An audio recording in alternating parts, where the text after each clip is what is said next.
Good morning. Today we are going to discuss an important arthritis.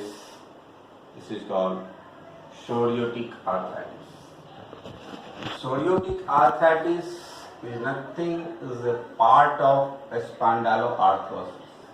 This is a seronegative arthritis. We have already talked about the seronegative arthritis. What is seronegative arthritis and what we talk about the spondyloarthropathy. So this psoriatic arthritis is under the heading of seronegative arthritis, just like in the previous class we have discussed about the ankylosing spondylitis. What is psoriatic arthritis? This is a Greek word, that is psora. There is a Greek word, is psora. Psora means itch, itching. So itching. Psora means itching. Asciasis means condition. A condition related with the itching. Itching condition is called psoriasis. Psoriasis. Psoriasis.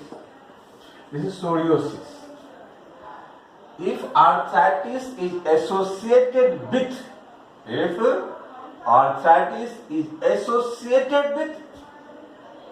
psoriasis, so it is called a psoriatic arthritis. The patient of this condition must have a skin lesion. And associated with arthritis associated with the skin lesion is called psoriatic arthritis. Itching condition it is itching conditions. It is basically an autoimmune disease. The part of autoimmune immunological process is there. Basic fundamental is autoimmune disease. Immunological procedure is there. And basic diagnosis of psoriatic arthritis. The psoriatic arthritis is characterized by arthritis of one or more joints for at least 6 weeks. This is important. One or more joint at least 6 weeks. Truth is very important. And accompanied by typical rash. So 3 things. One or more joint is involvement. At least 6 weeks is in there, and a typical rash. This is red, warm, and itchy. Red, warm, scaly. So some scales is coming out. So scaly, red, slight warm or may not be, but scaly, red, scaly, and itching. So if you have a skin lesion, red, warm, somewhat warm, scaly and itchy, red, scaly and itchy, is typical rash. Typical rash you find in case of psoriasis, red, scaly and itchy. So specific features you will find in this case of skin rash is there. It is of 6 weeks and one or more joint is involved. So these 3 things is very important if you are going to diagnose a case of arthritis. So if there is arthritis, it must have a skin lesion. It is associated with a skin lesion. Normally, a skin lesion precedes the arthritis. Always a skin lesion precedes the arthritis. But first of all, the patient is suffering with psoriasis, and then later on they develop the arthritis. Usually, normal course is there. But in 15% of cases, you may find arthritis precedes the skin lesion. So we may have the arthritis, later on you will find the skin rash. But normally a skin rash precedes the arthritis. So a skin rash, arthritis based skin rash, it is called a psoriatic arthritis. This is name is clear. Yes. If you don't have a typical rash, you have not a diagnosed case of psoriasis. Even in absence of that skin rash, clear-cut case of diagnosis, at least in the 15% of cases. It is very difficult to diagnose whether it is a case of psoriasis or something else. If your diagnosis in dilemma, then what to do? The diagnosis can be made in the absence of typical rash. In the absence of typical rash, you have to not have the case of diagnosed psoriasis. Again, even though you can diagnose it if the patient is having 3 or more minor criteria present. 3 or more minor criteria present. What are those criteria? The first and foremost is dactylitis. Patient present with dactylitis. Sausage-shaped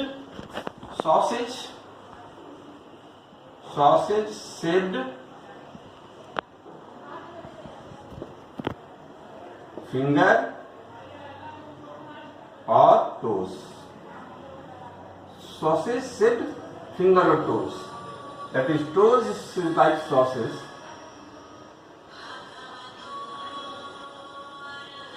So if you follow this, at the level of this index finger or this DIP or PIP, it becomes swollen. So it becomes swollen.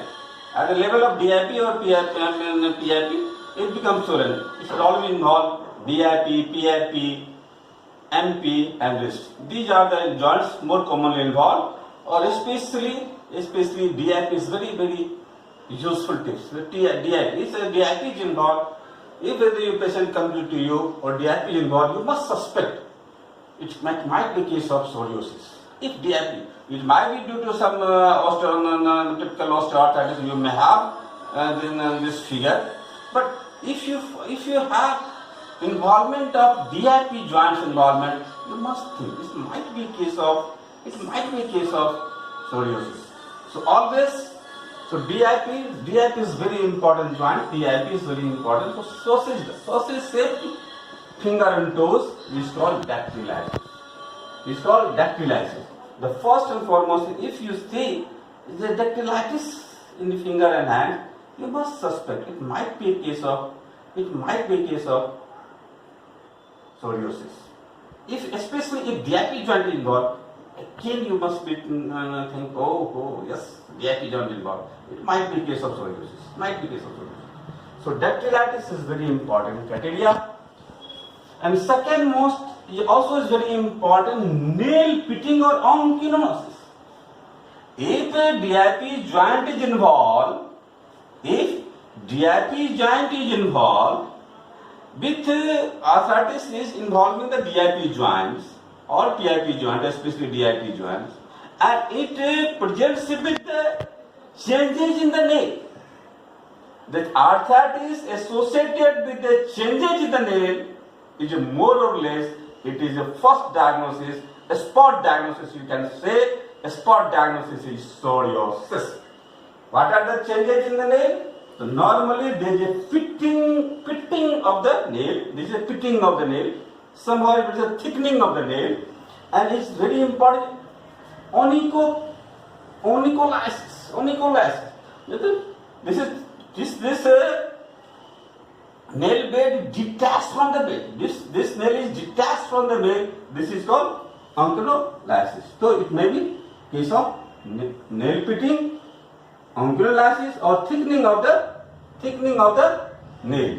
If dactylitis is there, nail pitting is there, distal joint is involved, you might suspect, it's case of psoriasis, a spot diagnosis. It's very important. So these two criteria is very important in diagnosing the case of psoriasis. So these two, dactylitis and nail changes, are very important and specific in case of psoriasis. And second, you may find a rash, but not a typical rash, but look like a psoriasis. It is not a typical psoriasis, but a rash just look like a psoriasis, but not a typical psoriasis. So it might be considered as a one criteria, and there is a family history of psoriasis. if their mother, father, or some pedigree, family pedigree have this psoriasis in their life, so family history is also very important in this case. Usually 40% of the case it is found in relation with the family history. So these four criteria, dactylitis, nail fitting, psoriatic-like rashes, and family history, in these four criteria, in these 3 or 4 you find, especially these first two is very, very important in diagnosing the case of psoriasis.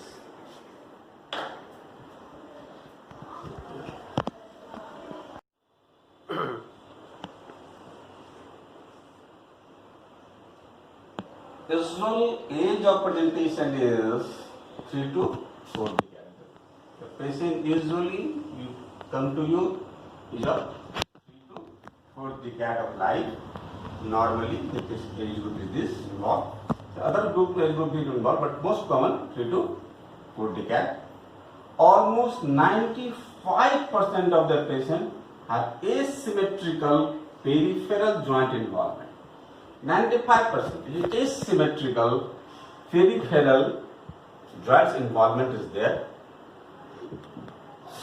Some case you find symmetrical involvement also, but most of the time you find asymmetrical peripheral joint involvement. Some may have polyarthritis also. So there is oligoarthritis. This basically is oligoarthritis. In some cases you may have polyarthritis also. Kapasi and et al. Classify the psoriatic joints into 3 groups. Type 1 group is early joint involvement and late skin lesion. Early joint involvement and late skin lesion. Type 2 is a late joint involvement and early skin lesion.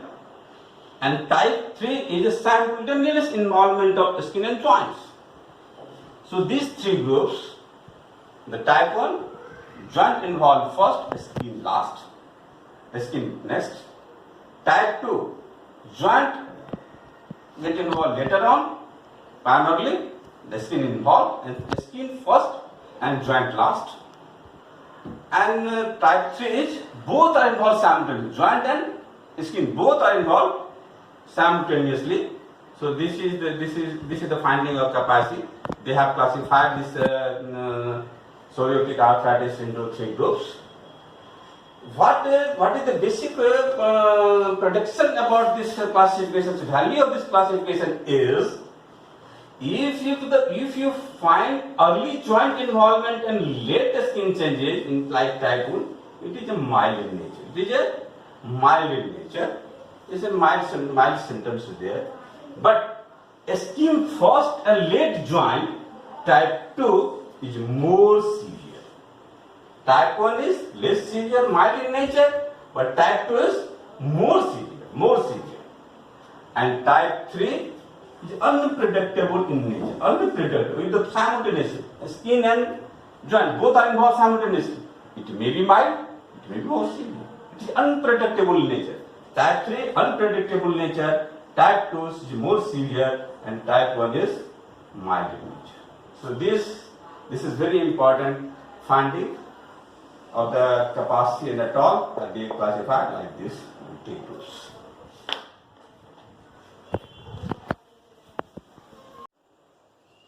Laboratory finding. What are the laboratory findings you find in case of psoriatic arthritis? Then you find anemia. Patient is anemic. ESR is usually raised. As is a part of seronegative arthritis, so rheumatoid factor is negative. You may find hyperuricemia in some cases, 10 to 20%. Synovial fluid or biopsy is usually non-specific inflammatory in nature, you find. So the laboratory is not very useful. Radiology, erosion of the terminal phalanx trough. So this laboratory is not very useful in case of psoriatic arthritis. Radiology, X-ray, erosion of terminal trough phalanx. So terminal phalanx get erosion of the terminal phalanx, that is called acroosteolysis is there. Acroosteolysis is there. Tapering of phalanges and metacarpal. Metacarpal and phalanges get tapered. So finally it look like a pencil in cup deformity. Pencil in, so the phalanges become penciled like this, and pencil, and this is metaphalangeal region get enlarged, this area, so enlarged. So it is like a pencil in cup deformity like this. Pencil is in cup deformity like this. You find distal area get widened, and as severe destruction. In third case, you find severe destruction and ankylosis of peripheral small joints. Small joints get severe destruction of the joint, and also might be some, you find the ankylosis, fusion of the joint, few joints, and contracture of this, especially PIP. You find contracture is there. So these are the findings. Radiologically, you may find erosion, tapering, pencil, in cup deformity, destruction and ankylosis, and contracture. So you find this figure in case of psoriatic arthritis. So these two is very important. In laboratory is not so simple. Radiology is some helpful, and clinical picture is more helpful. Usually made on diagnosis, usually made on the clinical picture. That is very, very important. So warm, swollen, tender.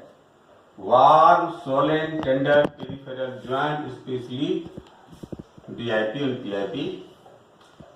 Flexor, contracture and ankylosis is there. Flexor, contracture and ankylosis is there. There may be dactylitis. Dactylitis is there. Dactylitis is there. Psoriatic nail changes in arthritis is very important. Along with all those things, so this is very important. Psoriatic nail changes. It might be pitting, wrist or thickened, or onycholysis. The nail bed gets separated from the base, but distal margin is white flack is there. So this is onycholysis. So nail change is very, very important in case of diagnosis, in case of psoriatic arthritis. So this is very important. If you look for a skin lesion, it might not be very clearly found in each and everywhere, but skin lesion may be quite small. Skin lesion may be quite small and hidden. Where it is hidden? In the skull, in the intergluteal folds and umbilicus. These are the hidden areas: the skull, intergluteal fold and umbilicus. You may find the psoriasis in this area also.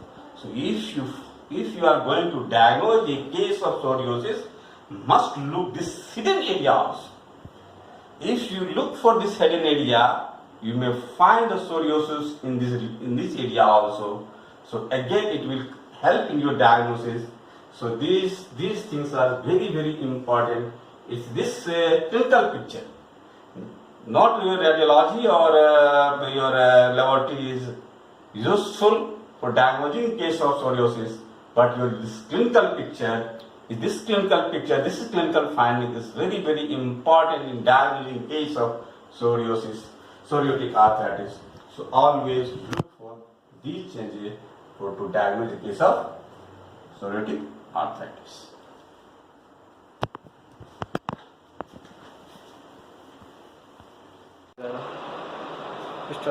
And treatment. Now come to the treatment of the psoriatic arthritis. As usual, the pain is there.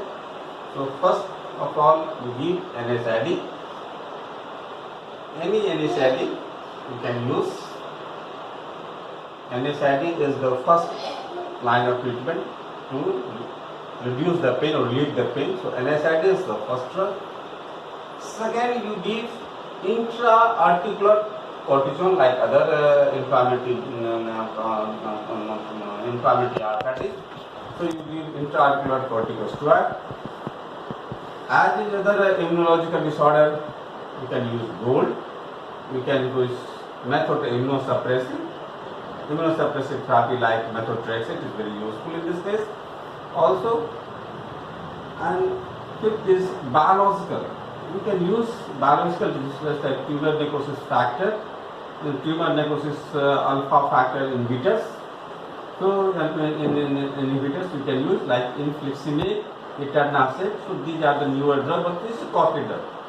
In the previous class I already talked about this. These drugs, these are the very, nowadays it is the promising result is there, but it's very costly drug. So cost effect, due to cost effect, this is not very useful in India due to this cost. And sixth is a physiotherapy. So always go in this line, like other inflammatory disease. NSAID is the first. Intra-articular you can use. Gold, methotrexate, immunosuppressive drug is the most, and physiotherapy. These are the useful treatment in India. But if the patient can afford, you go for biological treatments also. So you can give these drugs also in case of psoriatic arthritis. So this is about psoriatic arthritis. Thank you.